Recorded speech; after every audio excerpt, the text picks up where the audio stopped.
오늘은 이 세상에서 우리의 소망이라는 주제로 여러분과 함께 말씀을 나누겠습니다.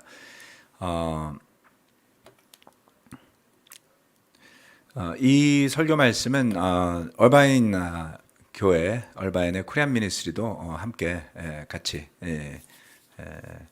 시청하는, 참여하는 예배가 될 겁니다. 물론 시간대는 조금 다르지만 그래서 우리 잠실 교회 형제자매 여러분들뿐만 아니라 또 얼바인의 코리안 미니스트리의 형제자매 여러분들 모두를 환영하는 마음으로 설교 말씀을 함께 나누도록 하겠습니다.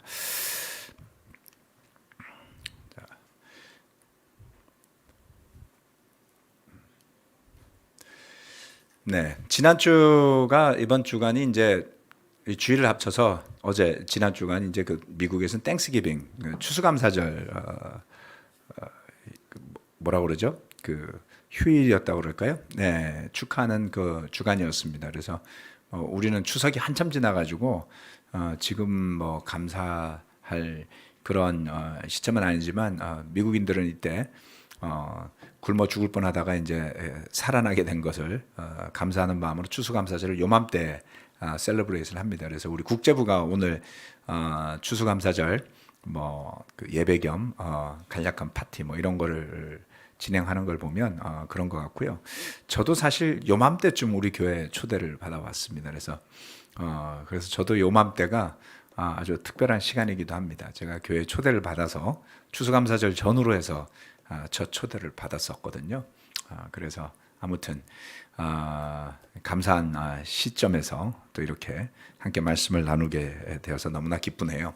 골로새서 1장 3절로부터 6절까지의 말씀입니다. 골로새서 1장 3절로부터 6절까지의 말씀. 우리 여기 참석하신 분들 다 같이 한번 좀 읽어볼까요?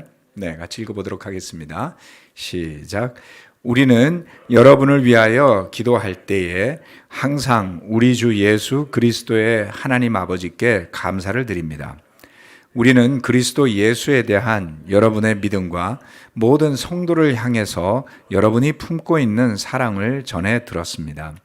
이 믿음과 사랑은 여러분을 위하여 하늘에 쌓아두신 소망에 근거합니다. 이 소망은 여러분이 진리의 말씀, 곧 복음을 받아들일 때 이미 들은 것입니다. 이 복음은 온 세상에 전해진 것과 같이 여러분에게 전해졌습니다. 여러분이 하나님의 은혜를 듣고서 참되게 깨달은 그날로부터 여러분 가운데서와 같이 온 세상에서 열매를 맺으며 자라고 있습니다. 아멘. 골로새서 1장의 이 말씀은 소망에 대한 이야기를 하는데요. 사도 바울은 먼저 그 형제자매들을 생각할 때 감사의 기도를 드린다라고 하였습니다. 그러한 것은 그리스도 예수에 대한 그 교회 형제자매들의 믿음 또 사랑을 전해들었기 때문이다라고 합니다. 저 또한 이 코로나의 와중에도 올해 우리 잠실교회 주제가 연결되고 세워지는, 함께 세워지는 교회였는데요.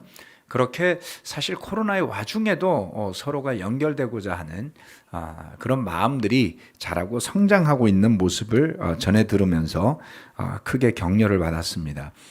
사실 수십여 개의 바이블톡이 있다 보니까 일일이 다 얼굴을 보지는 못하죠. 정말 가끔 이렇게 우리가 오프라인으로 예배 드리면 그때 한 번씩 뵙게 되는 분들도 많은데 정말 여전히 변함없이 믿음 가운데 굳건하게 서 계신 모습이 저 또한 늘 볼 때마다 기도할 때마다 감사한 것 중에 하나입니다. 그런데 1장 5절 말씀은 이렇게 이야기를 하고 있습니다. 이 믿음과 사랑은 여러분을 위하여 하늘에 쌓아두신 소망에 근거합니다. 라고 이야기하고 있습니다. 이 5절 말씀에 대해서 오늘 중심 9절인데요. 함께 보면서 가장 먼저 믿음과 사랑이라는 것에 대해서 함께 좀 이야기를 나누어 보겠습니다. 이 믿음과 사랑은 여러분을 위하여 하늘에 쌓아두신 소망에 근거합니다. 믿음과 사랑이라는 것은 무엇을 이야기하는 것일까요? 또 그 소망에 근거한다. 하늘에 쌓아둔 소망에 근거한다라는 것은 무엇을 이야기하는 것이겠습니까? 그것은 우리가 예수 그리스도를 통해서 얻게 된 믿음, 그리고 그 주님의 십자가의 희생으로 인해 배우고 깨닫게 된 사랑, 예, 그리고 그 사랑을 통해서 또 형제 자매들이 변화되어지고 또 그 형제 자매들을 통해서 우리에게 전달된 그 사랑을 이야기하고 있다라고 볼 수 있습니다.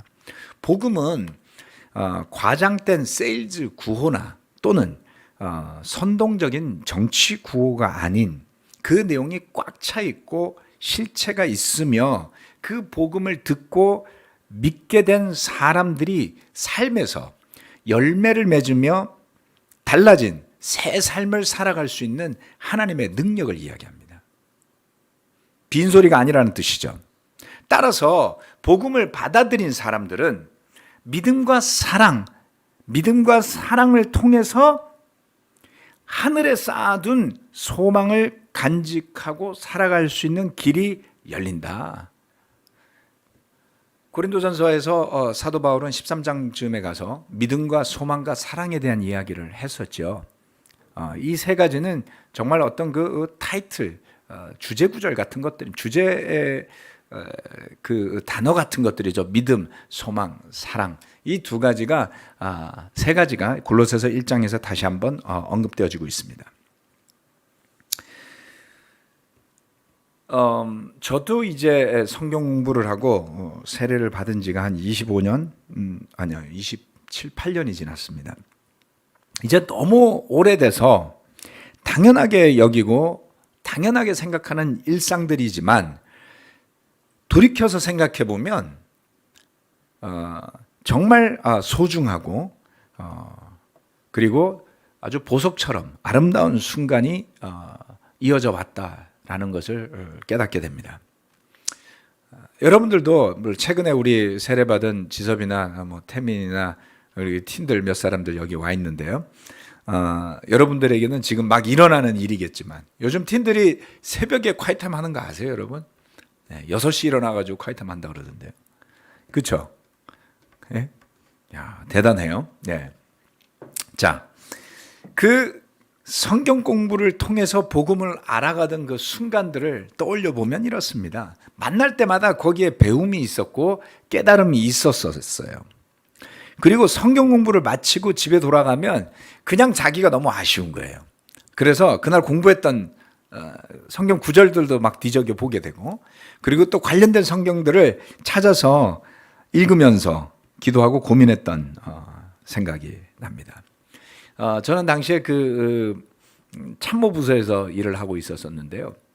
꽤 바빴습니다. 수방사 사령부에 있었었기 때문에.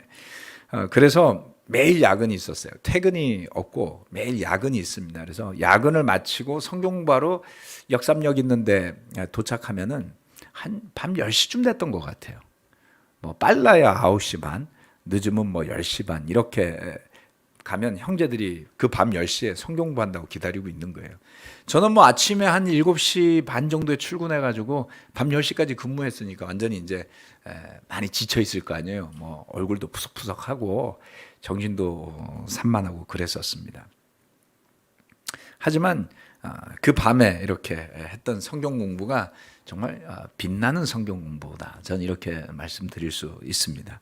그래서 드디어 세례를 받게 되었던 순간에 느꼈던 그 무한한 자유, 세례받고 돌아오니까 그날은 야근이 뭐 더 이어져 가지고 야근이 끝날 때쯤 되니까 한 12시가 넘었어요.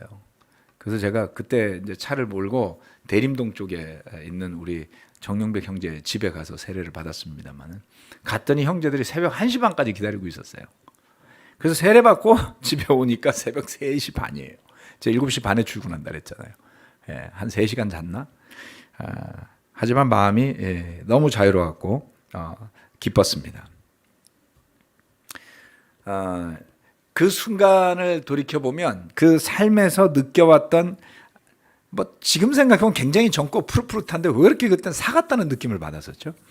삶에서 그 세상적인 탐욕에 찌들어 있었던 그런 모든 일상에서 벗어나는 힘을 주었습니다. 그래서 그 이후에 제 삶을 생각해 보면 성경 공부와 제자들과의 만남을 위해서 주간에 일을 한다라는 생각이 들었어요. 네, 그거 하러 가기 위해서 일하는 거죠. 네.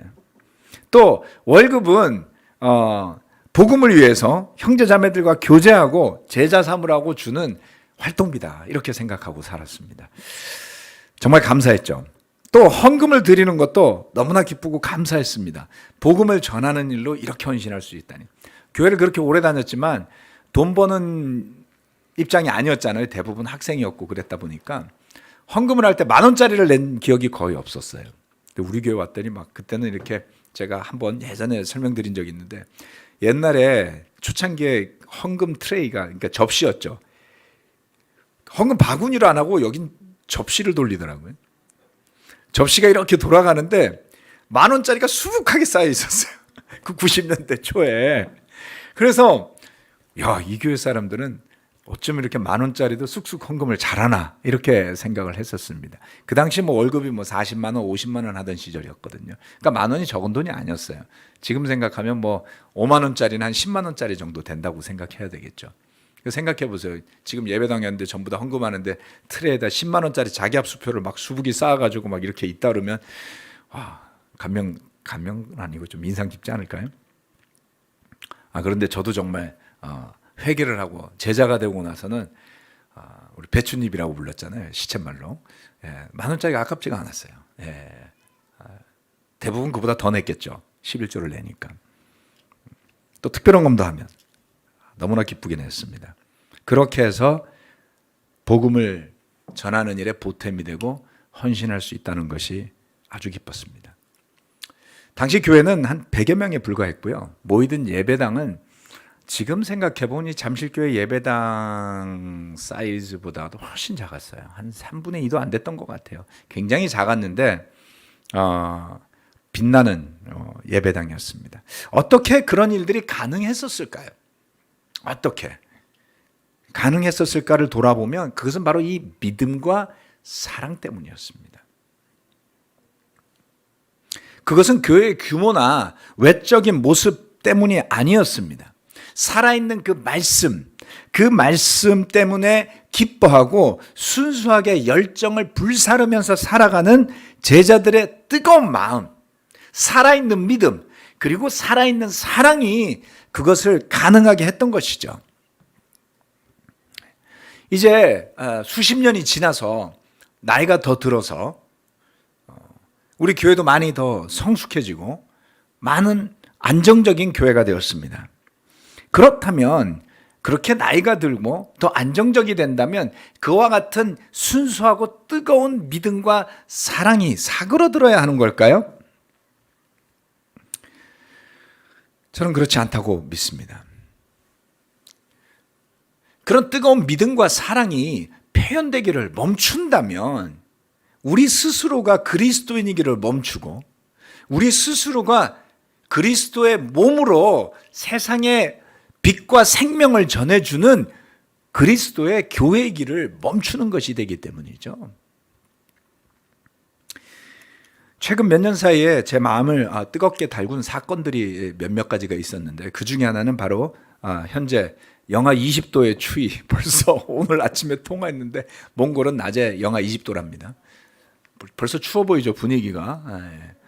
몇 년 전에 몽골의 선교사로 잘 나가던 직장을 두 분 다 단숨에 그만두시고 선교사로 자원해서 가신 우리 박정호 박은영 부부, 정말 최근 몇 년 사이에 있었던 일 중에 하나는 바로 그 일이었습니다. 지난주와 지지난주에 각각 자매가 한 명씩 세례를 받았는데, 그 중에 하나는 투야라는 자매의 딸 오양가라는 자매고요. 그 다음에 여러분의 그 오른쪽에 보시는 그림은 작년 주불리 때 왔던 부지마라는 같은 대학교에 그 학과장을 하시는 교수로 있는 자매입니다. 이 자매의 딸 이름이 홀랑이에요. 그래서 홀랑이 올해 MIU 그 대학에 시험을 봐서 입학을 했습니다. 그래서 대학생이 됐고요. 이렇게 두 자매의 딸들이 뒤이어서 학생들이 세례를 받고 제자가 되었습니다. 너무나 감사한 일이죠. 또 뿐만 아니라 재작년에는 잘 나가던 부동산업을 기꺼이 내던지시고 지금 올해까지 하셨으면 돈 많이 벌었을 수도 있겠죠. 집값도 엄청 오르고 부동산 거래가 아주 활발했을 텐데 기꺼이 내 던지시고 우리 교회 인턴으로 인턴 급여 경력직 인턴이 되신 거예요. 목회자의 길로 재도전한 우리 김성경 한 명이 집사 부부입니다. 또 생각해 보면 지난 수요일에도 우리가 맥그룹 미팅을 같이 했었습니다만 수요일 날 예배 마치고 코로나 상황 때문에 어떻게 이렇게 우리가 예배를 더 조정하고 해야 될 것인가. 지금 내년 3월까지 그 예배 일정을 다 잘 짜놨었죠. 하지만 코로나 상황이 악화되면서 급히 모여서 같이 회의를 했습니다. 어제는 또 토요일 아침에 셰퍼딩 트레이닝을 하는 모임을 가졌었습니다. 이렇게 기꺼이 교회를 위해서 헌신하는 형제 자매들이 많다는 것입니다. 또 대전교회와 잠실교회를 연결하기 위해서 우리 전병기 최미애, 권영준, 문지연 집사 부부들이 기꺼이 연결해서 시간을 내서 대전을 다녀오고 헌신하는 모습도 큰 격려와 감명을 주는 모습이 되고 있습니다. 믿음과 사랑이라는 것은 그저 추상적인 미사여구가 아니라 이처럼 삶의 구체적인 열매로 나타나는 것입니다. 여러분의 변화된 삶의 모습, 회개한 삶의 모습, 그래서 기꺼이 그리스도 예수를 중심으로 살고자 하기 때문에 여러분을 통해서 전파되어지는 그 따뜻한 복음의 향기들이 있다라는 것이죠. 어렵고 힘겨울 때, 때때로 소외된 것처럼 여겨질 때 곁에 있어주는 형제 자매들이 있습니다. 이 믿음과 사랑이 어떠한 여건이라 할지라도, 힘겨운 여건이라 할지라도 우리로 하여금 제자의 길을 걸어갈 수 있도록, 또 우리가 만나는 그 어떤 사람이라 할지라도 그들에게 복음을 전할 수 있도록 열어주는 하나님의 능력으로 작용하더라는 것입니다. 이 세상에서 사는 기쁨, 소망 중에 하나는 바로 이와 같은 복음을 바탕으로 한 믿음과 사랑의 삶이다라는 것이죠. 두 번째, 하늘에 쌓아두신 소망에 대한 것입니다. 이 믿음과 사랑은 여러분을 위하여 하늘에 쌓아두신 소망에 근거합니다 라고 했습니다. 이 소망은 여러분이 진리의 말씀 곧 복음을 받아들일 때 이미 들은 것입니다. 여기에 설명하는 것에 두 가지 의미가 있습니다. 하나는 뭐냐면 하늘에 쌓아두신 소망이라는 거예요. 누구를 위해서? 우리를 위해서. 그러면 하늘에 그 소망을 누가 쌓아두신 겁니까? 우리가 있을 곳을 마련하러 간다고 말씀하셨던 주님이 쌓아두신 것이죠. 그리고 그 소망은 우리가 언제 들었느냐? 즉 진리의 말씀, 복음을 받아들일 때 이미 들은 것이다. 이렇게 설명하고 있죠. 복음을 받아들일 때 여러분은 하늘에 쌓아두신 소망에 대해서 들었습니까? 뭘 들었지? 네, 들었습니다. 그것은 무엇을 이야기하냐면 바로 십자가의 죽으심에 동참하고 그리고 다시 부활하심에 동참하는 침례를 의미하는 것입니다.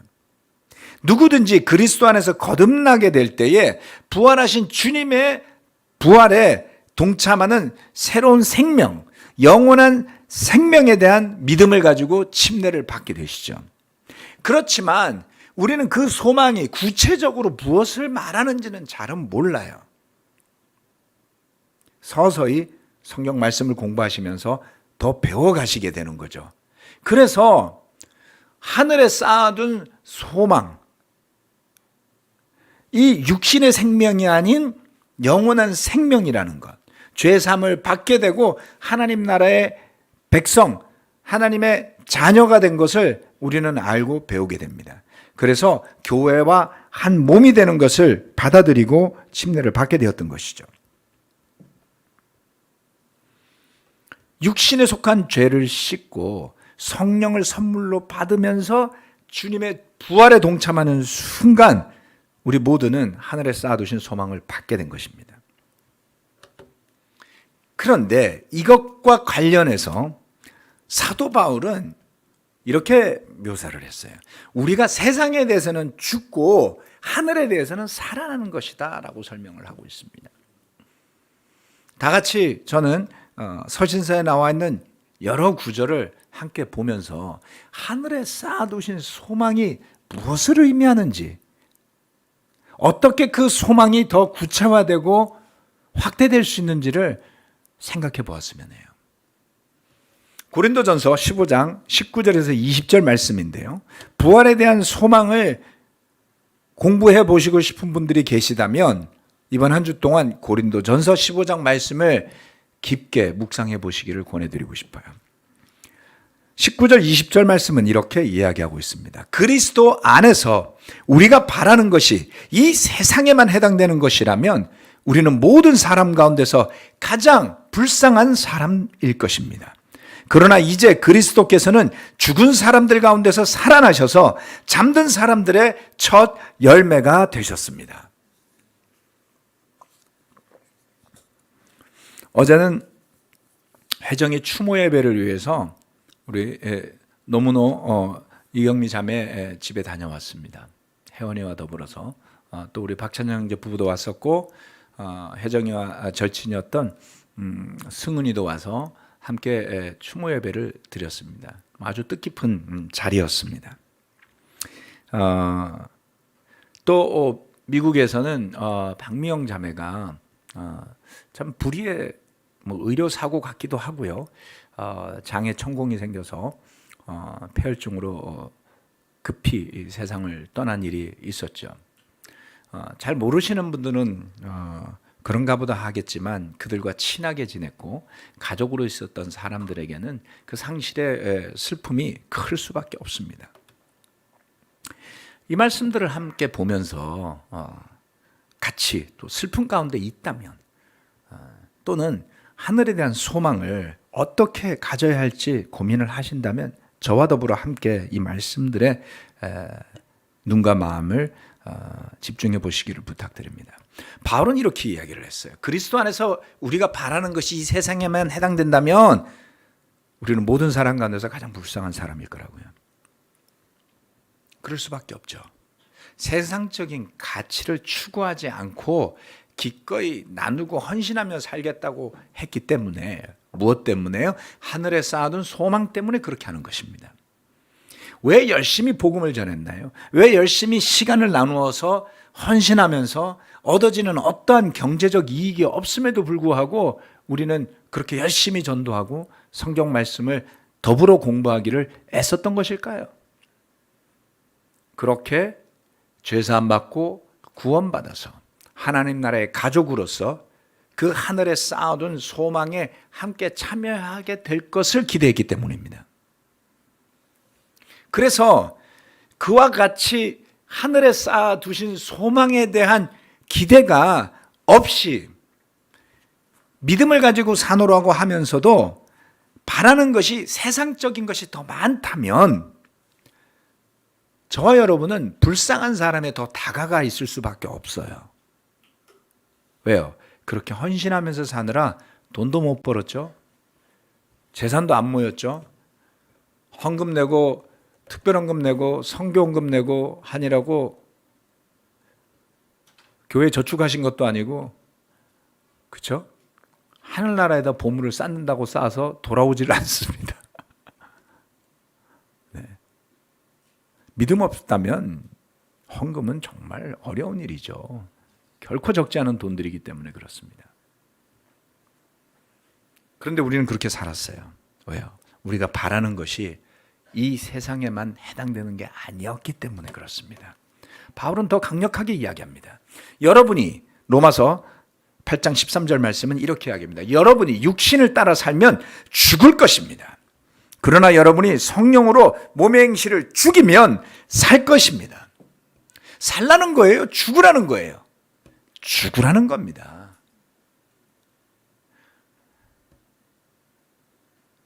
여러분, 많은 사람들이 바울이 은혜에 대한 이야기를 많이 했다고 그랬는데요. 맞습니다. 그런데 제가 보기에는 바울이 죽으라는 이야기를 훨씬 더 많이 했어요. 많은 사람들이 은혜를 착각하는 이유가 여기에 있습니다. 죽으라고 그랬는데 살지 않으면서 은혜를 원하는 대로 끌어다 쓰는 거죠. 육신을 따라 사면 죽게 된다고요? 그러나 성령으로 몸의 행실을 죽이면 살게 될 것이라고요. 죽어야 소망이 생깁니다. 세상에 대해서 죽어야 소망이 커집니다.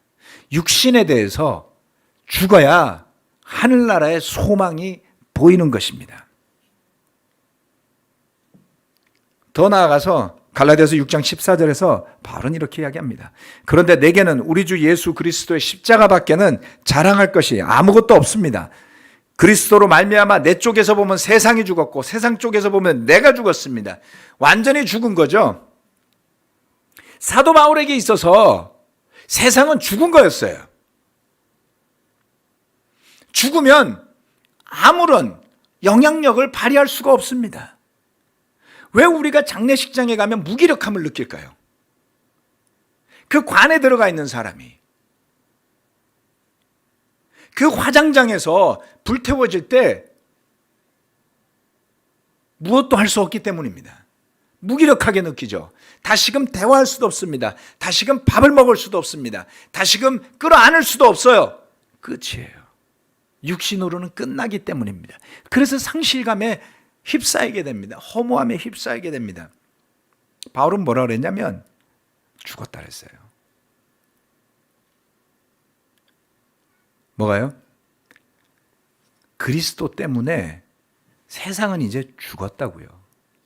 그래서 그 세상이 더 이상 영향을 못 준다고요. 마치 숨이 끊어진 사람처럼. 그런데 세상 쪽에서 보면 내가 죽었다 그랬어요. 무슨 이야기죠? 세상이 보면 한심하다고 생각하는 겁니다. 사도 바울을.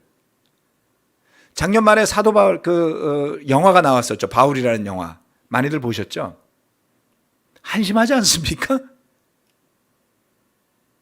나이 많은 노인이 되어서 가진 거라고는 아무것도 없고 머리카락도 벗어지고 죄인의 모습으로 감옥에 끌려와 있는 바울의 모습을 바라보는 로마 간수, 그 감옥의 소장의 모습은 정말 다르죠. 그들이 봤을 때 너 왜 이러고 사니? 넌 참 한심하구나. 너는 뭘 위해서 이렇게 살았니? 죽음을 앞두고도 그게 뭐라고 그 신앙을 못 버려? 세상이 바울을 봤을 때 바울은 죽은 사람이었어요. 여러분, 세상이 여러분을 조롱하는 느낌을 받을 때가 있지 않았습니까?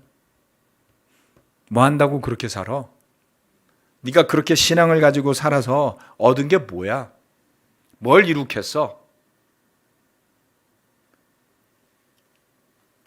그게 맞습니다. 세상 쪽에서 보면 우리는 죽어 있어야지 돼요. 저를 알고 지내는 분이 목사님 그러면 손해보세요. 사람들한테 그렇게 해주시면 안 돼요. 자꾸 그렇게 이야기를 해요. 그 제가 착해서 그런 건 아니고요. 저도 착하진 않고요. 근데 그렇게 하는 게 맞는 것 같아요. 라는 선택을 할 때가 많이 있습니다. 세상 쪽에서 보면 저는 어리석죠. 저는 죽었죠. 저는 손해보는 사람입니다. 더 나아가서 바울은 갈라디아서 2장 19절 20절에서 이렇게 이야기합니다.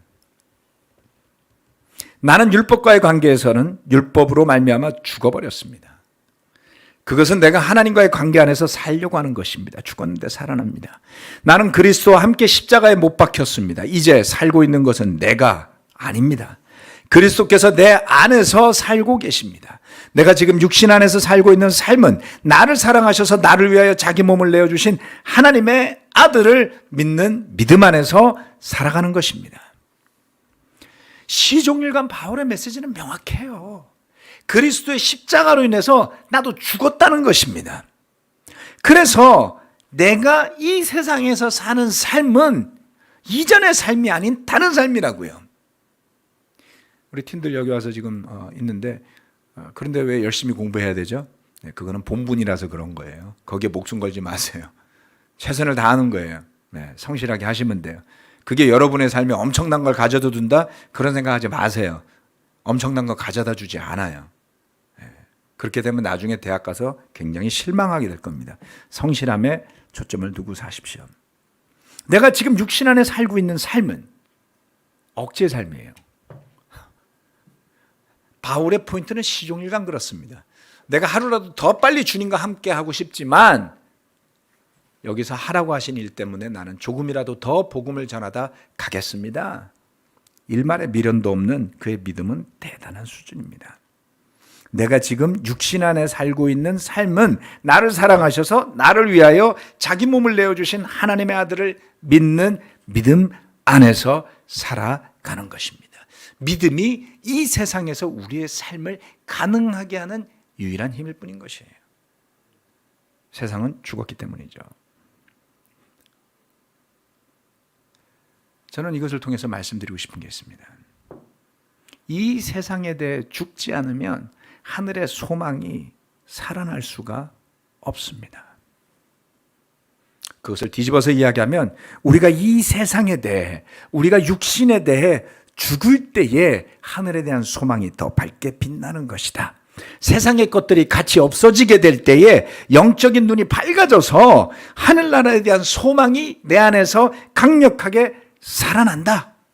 그때의 믿음과 사랑을 바탕으로 하늘나라를 향한 소망이 더 커져 간다는 것입니다.